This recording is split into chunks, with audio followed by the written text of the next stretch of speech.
aí, pessoal, estamos de volta. O bate-papo da semana é sobre anestesia, verdades e mitos. E o nosso entrevistado é o Dr. Dilermando Chaves. Ele é anestesista e está falando sobre isso. Dr. Dilermando, me fala uma coisa. Quais são os tipos de anestesia que existem hoje, né, depois dessa evolução? Mas antes eu queria que você me respondesse uma coisa.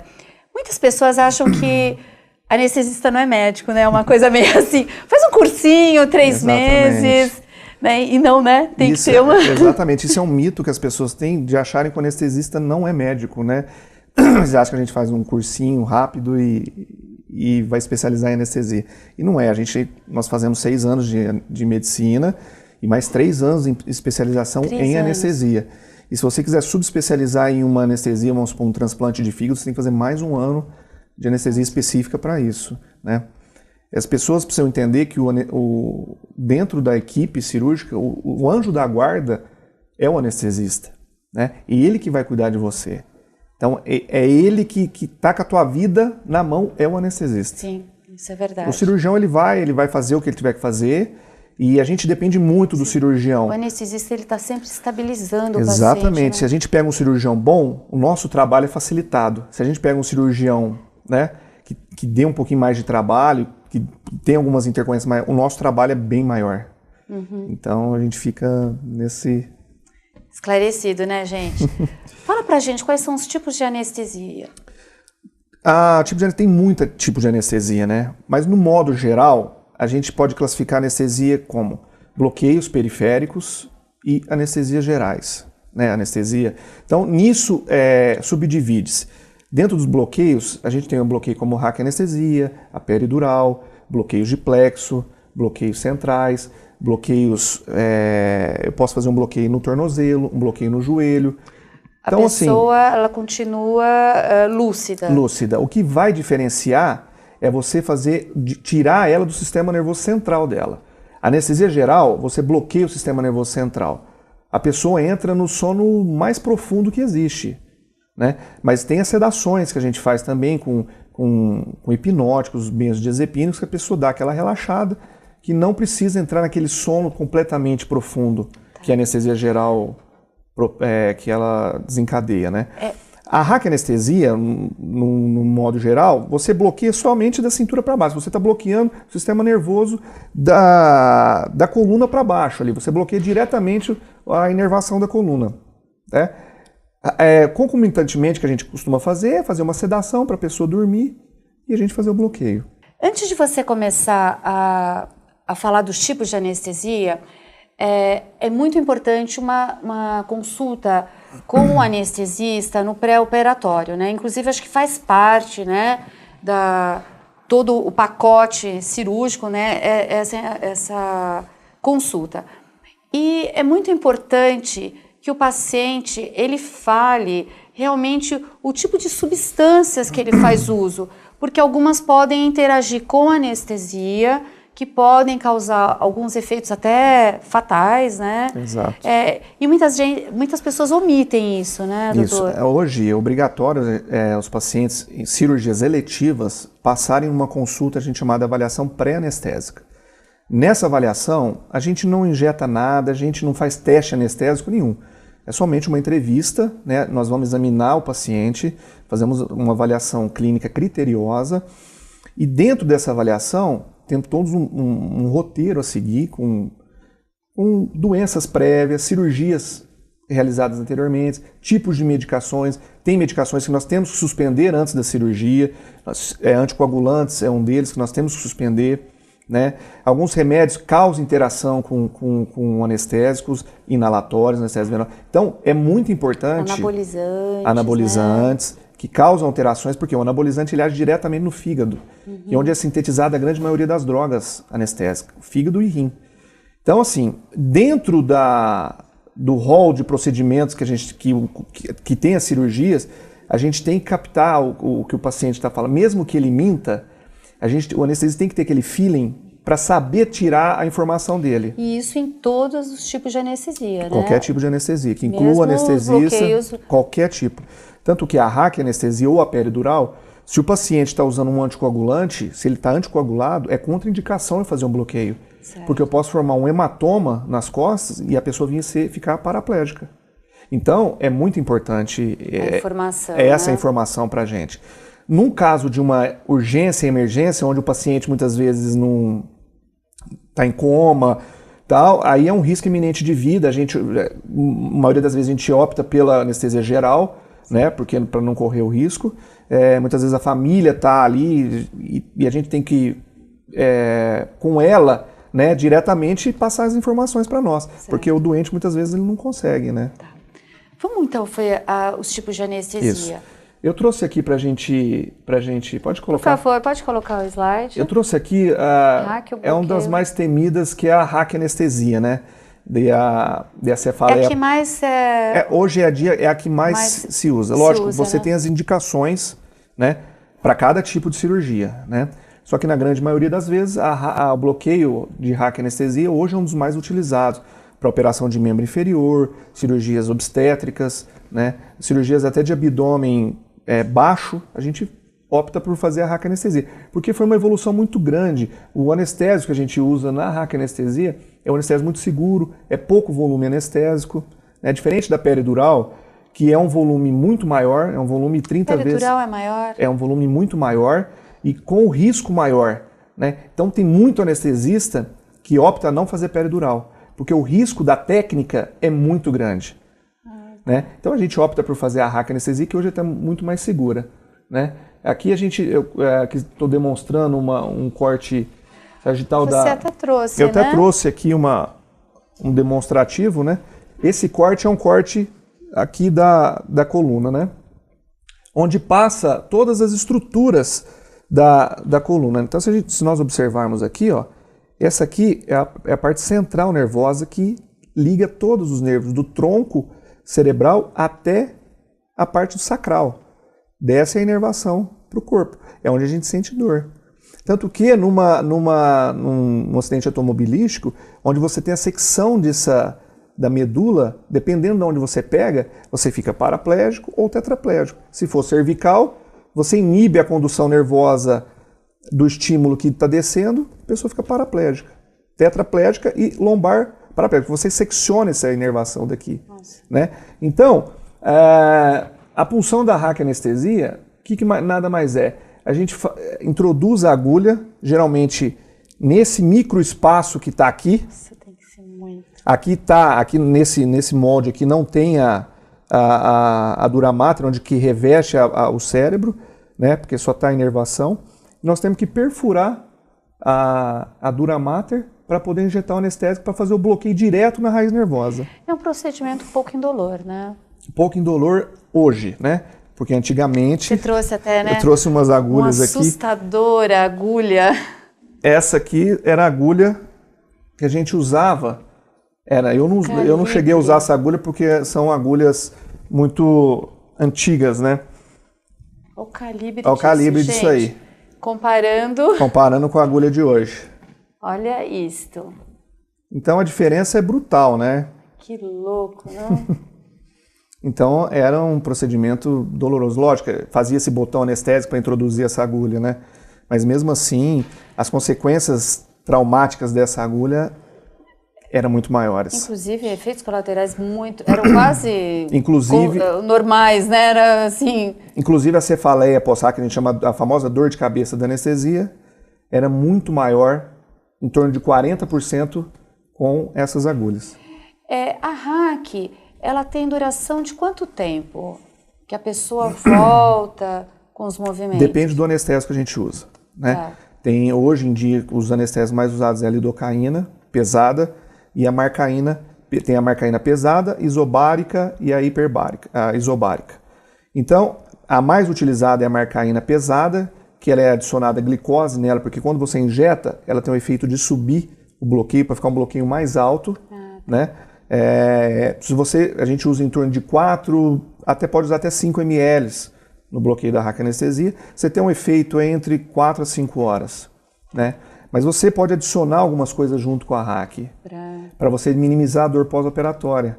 Então a gente usa morfina junto com a RAC, pode usar alguns analgésicos também junto. Tá. E os efeitos colaterais? pós-cirurgia, né? Além da dor de cabeça, o que mais comum acontecer? Então, a RHAC hoje em dia ela é muito segura, né? Hoje a gente tem uma eficiência nela de segurança muito alta. Antigamente, igual eu falei para você, a cada 10 pacientes, 4 evoluíam com cefaleia pós-RHAC. Bastante. E é interessante que a primeira RHAC anestesia que foi feita foi em 1889 ou 98, não me lembro agora, por August Beer. E a cefaleia pós-RHAC veio junto com a RHAC anestesia. Porque quando ele fez a punção, ele fez uma anestesia num paciente e depois ele teve um efeito fugaz da RHAC porque ele usou só era usada a cocaína na época, 5%, e ele usou 1 ml só. Então o efeito foi muito rápido.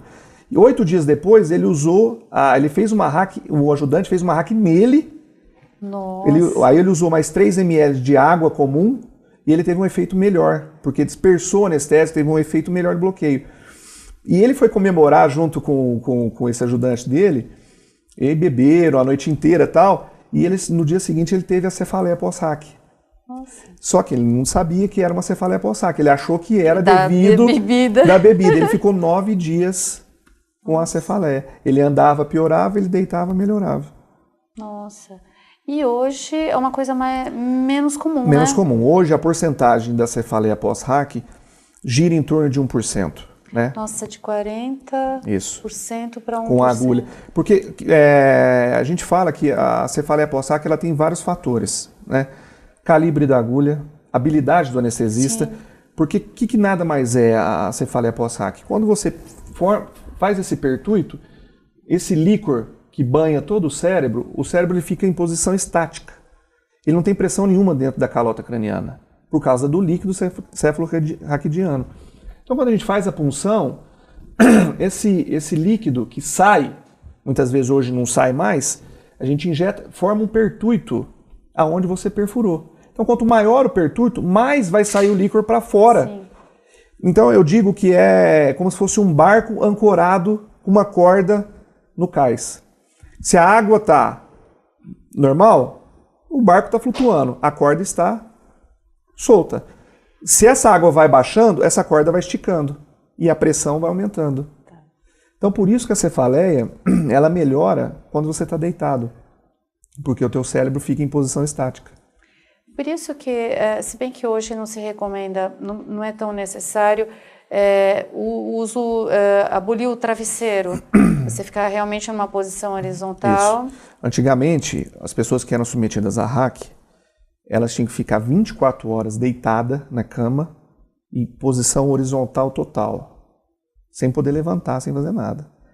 Hoje, se preconiza 6 horas, né? Obviamente você vai ter que ver se reverteu totalmente o bloqueio. E aí pode usar o travesseiro? E pode usar o travesseiro. Hoje esse mito caiu, né? E o enjoo, tremor, isso pode acontecer? Então, a náusea, ela está ligada não muito com o efeito da RHAC. Não assim por causa da RHAC anestesia. A náusea, ela dá por baixa pressão. Então a pressão cai, a gente sente esse mal-estar.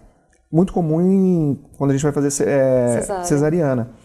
Então a grande maioria tem esse mal-estar temporário, né? Porque você comprime o abdômen, você comprime a aorta, a cava, onde tem todo o retorno venoso, e a pessoa sente mal, porque cai muito. Você tem um relaxamento da musculatura muito intenso com a RHAC anestesia. Eu falo que a RHAC anestesia ela é um ótimo antipertensivo, porque ela cai muita pressão, né? Então a náusea é devido a isso aí. Tá. O tremor, alguns pacientes têm algum tremor por desequilíbrio térmico. Tá. Também não é assim, é em torno de 5 a 10%. E também são todos efeitos colaterais que são rápidos, né? São rápidos. Com mais exceção a cefaleia, né? A dor de cabeça que às vezes dura alguns dias, né? Então a cefaleia pós-RHAC, ela é autolimitada, que a gente fala. Então ela tem hora para começar e hora para acabar. Então geralmente ela aparece 24 horas pós o bloqueio, pós anestesia, pode de 24 até 48 horas, e podendo cessar, mesmo que você não faça nada, não toma nada, ela cessa de 7 a 10 dias. Mas dependendo do grau da cefaleia, a gente tem que intervir, Certo. né? Então, tem pessoas que suportam bem um repouso, a gente entra sempre com analgésico, uma hidratação, né? Remédios à base de cafeína, tem estudos mostrando que são ótimos para cefaleia, né? Anti-inflamatórios e o repouso, né? Para a pessoa não ficar andando, não ficar movimentando. Você tem mais slide? Eu tenho mais um da diferença da peridural com a hack, né? A posição é a mesma. Tem 2 tipos de posição que a gente costuma fazer o bloqueio. Paciente sentado ou paciente deitado. Aí depende da escola que você fez, que você tem mais habilidade. Eu, particularmente, gosto de fazer no paciente sentado, tenho mais facilidade em fazer do que o paciente deitado, porque eu aprendi assim, né? Certo. E a peridural, ela acontece um espaço antes da hack, nesse espaço peridural. Então, para a gente poder ter um bloqueio mais eficiente, a gente injeta em torno de 30 a 35 ml aqui. Nossa. Sendo que na hack a gente injeta no máximo 4. Por isso que é mais arriscado. Então é mais arriscado, porque você pode ter uma punção que você pode pegar um vaso, e se você injetar o anestésico dentro do vaso, o índice de óbito, de parada cardíaca, é altíssimo. Nossa. Então é uma técnica muito apurada, é uma técnica que o anestesista tem que estar bem familiarizado com ela. A geral é... Geral, a gente tem a indução tanto endovenosa como a indução inalatória. Tanto que crianças pequenas, para a gente evitar esse estresse da criança de ter que ficar funcionando, ter que ficar segurando, muitas vezes a criança não deixa, a gente induz com a máscara e já logo em seguida a gente já pega um acesso venoso para poder fazer anestesia. Tem mais algum slide? Dessa parte a gente... Ai, olha, tá acabando. Eu, assim, antes de acabar, eu queria que você contasse alguns casos, né? Que acho que, assim, a gente sempre tem uma história, né? A medicina é cheia de histórias, né? Então, alguns casos, se desse, né? Assim, meio rapidinho. E eu queria aproveitar, né? Quando eu falei no começo, né? Que eu tinha pavor, né? E aconteceu isso mesmo, né? Em 2009, eu precisei passar por uma cirurgia, coisa que eu nunca tinha feito. E a coisa que eu mais tenho medo, mesmo trabalhando no hospital, era a tal da anestesia, né? Principalmente porque eu sempre achava que parece que a gente não voltava. Exatamente. Né? E eu tive o prazer, né, do meu anjo anestesista ser você, né? Você me recebeu, e me orientou, conversou comigo, me acalmou. E eu acho que esse seu papel, né, do anestesista, porque assim, a gente conhece o profissional que vai operar a gente, né, mesmo tendo esse conhecimento, a gente tem um receio. E o anestesista, ele tem esse papel muito importante. Realmente você usou um termo fantástico, é um anjo da guarda mesmo, né? Então assim, eu te agradeço publicamente. Perdi o medo, até no dentista deixei ele já pôr, tá? E agradeço mais uma vez, foi muito bom. Eu que agradeço. Tá? Aqui, e deixo as palavras finais para você. Eu que agradeço. O papel do anestesista é esse, é acalmar as pessoas que entram lá, porque você está numa dificuldade, você vai ser submetido a uma cirurgia, ninguém quer ser submetido a uma cirurgia, mesmo que seja uma cirurgia estética ou uma cirurgia, qualquer uma que seja, você tem os seus medos. Né? E o papel do anestesista é fundamental para tirar isso aí, né? Porque quando a gente está do lado de lá, a gente sente isso aí. Eu já tive do outro lado e eu sei esse conforto que é muito importante, né? E aí você me falou de alguns casos, eu tenho alguns casos que a gente marca a vida da gente, né? Então, teve um caso interessante, que teve uma paciente que ela estava grávida, ela estava num comércio aqui em Avaré, fazendo compras, e ela teve uma DPP, que a gente fala, né? Um descolamento de placenta, gravíssimo. Então ela começou a sangrar muito. E ela chegou no hospital, ela chegou em coma. Nossa. E, para sorte, eu já estava no centro cirúrgico, tinha terminado uma anestesia, cheguei, entubei ela na maca para ganhar. O obstetra estava na sala, tinha terminado uma cesárea, foi muito rápido. Tinha um pediatra lá. Então, assim, ela teve uma parada cardíaca, nós reanimamos ela, o nenê nasceu parado, conseguimos reanimar o nenê também, transfundi acho que 6 ou 7 bolsas de sangue para ela, saiu da sala do centro cirúrgico depois de 2 horas e meia conversando. Nossa. Isso foi muito gratificante para mim. Mas assim, a gente não tem muito... Não espera nada, né? Porque é a nossa profissão. Aí ela foi, ela agradeceu todo mundo, ela agradeceu os cirurgiões, tal, e não esqueceu do anestesista. Então eu falo que o anestesista ele é o que fica atrás da cortina, né? Mas pra gente, nós estamos acostumados com isso aí, né? Então, você que foi o primeiro que me interviu. Então nós estamos acostumados com essa situação. Então, o importante é que foi feito um trabalho, foi feito bem o trabalho, o nenê saiu bem, saiu com a mãe no hospital, a mãe saiu. Nossa, que então são legal. situações que emocionam a gente, que cada dia mais, essas situações faz cada dia mais a gente abraçar essa profissão que nós escolhemos. E obrigada também, porque você acalma a gente, né? A gente dá que a gente brinca, né? Os piripaques, né? Eu não vou fazer. Aí você acalma, né? É a função nossa, né? Não tem Obrigada, jeito. viu, doutor Dileman? Eu agradeço. Eu só queria que você me falasse, você fez faculdade aonde? Eu fiz faculdade em Alfenas e fiz minha especialização em Ribeirão Preto. Muito bem, obrigada. De nada, muito eu que obrigada. agradeço. Você já, assim, sempre, você foi acolhido, né, por Avaré, né? Foi, fazem 12 anos Graças que eu tô a Deus aqui. que a gente te recebeu. Eu que agradeço. Obrigado a todos. Gente, foi super interessante, né? Eu espero que vocês tenham gostado, eu adorei. Sempre falo, cada programa que eu faço, eu gosto mais ainda. Semana que vem a gente está de volta, tá? Com um papo novo. E eu sempre termino desejando muita, muita saúde para todo mundo. Até mais!